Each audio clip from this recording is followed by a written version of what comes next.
Hello everyone, আসসালামু আলাইকুম। Welcome to my another blog. কে কেমন আছেন মন্তব্য করে যাবেন। আলহামদুলিল্লাহ, আপনাদের তো অনেকটা ভালো আছে। যাই হোক, আজ আমি আপনাদেরকে দেখাবো আমি কি করে পুডিং বানিয়েছি, সেটাই শেয়ার করব। যাদের ভালো না লাগবে তারা স্কিপ করবেন আমার ভিডিও, আর যাদের ভালো লাগে ছোট্ট করে একটা মন্তব্য করে যাবেন। আমি এখানে 6টা ডিম আর 1 কেজি তরল দুধ নিয়েছি, আর ডিমগুলো আমি রুম টেম্পারেচারে রেখেছি। আর আপনারা যদি ফ্রিজে রাখেন তাহলে এটা আধা ঘন্টা আগে নামিয়ে রাখবেন।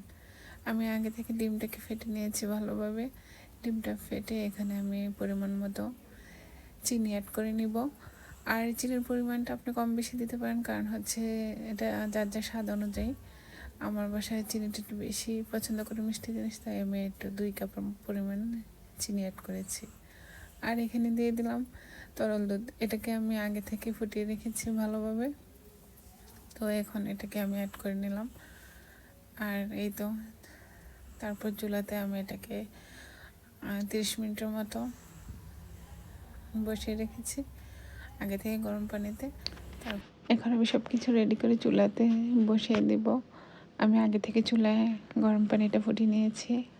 আর গরম পানিটা ভিডিওটা আমি স্কিপ করেছি, কারণ হচ্ছে ভিডিওটা লং হয়ে যাবে। সেই জন্য আমি ওই পানির পরিমাণটা আপনারা 3 থেকে 4 মানে আঙ্গুল পরিমাণ দিবেন পুডিংটা থেকে একটু নিচে।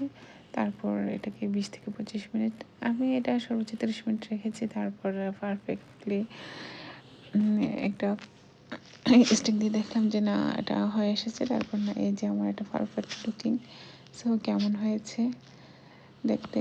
আমার কাছে তো খুব প্রিটি লাগছে, খুবই কিউট। তো খুব পারফেক্ট। বিয়ের পর যদি এটা আমার ফার্স্ট পুডিং বানানো। এই বিগত 5 বছরে আমি কখনো পুডিং বানাইনি, যদিও আমার শাশুড়ি আম্মু আমাকে বানিয়ে খাওয়াইছে। তো কেমন হয়েছে, কে কোথা থেকে ভিডিও দেখছেন, ছোট্ট করে একটা মন্তব্য করে যাবেন। Thank you for watching my video.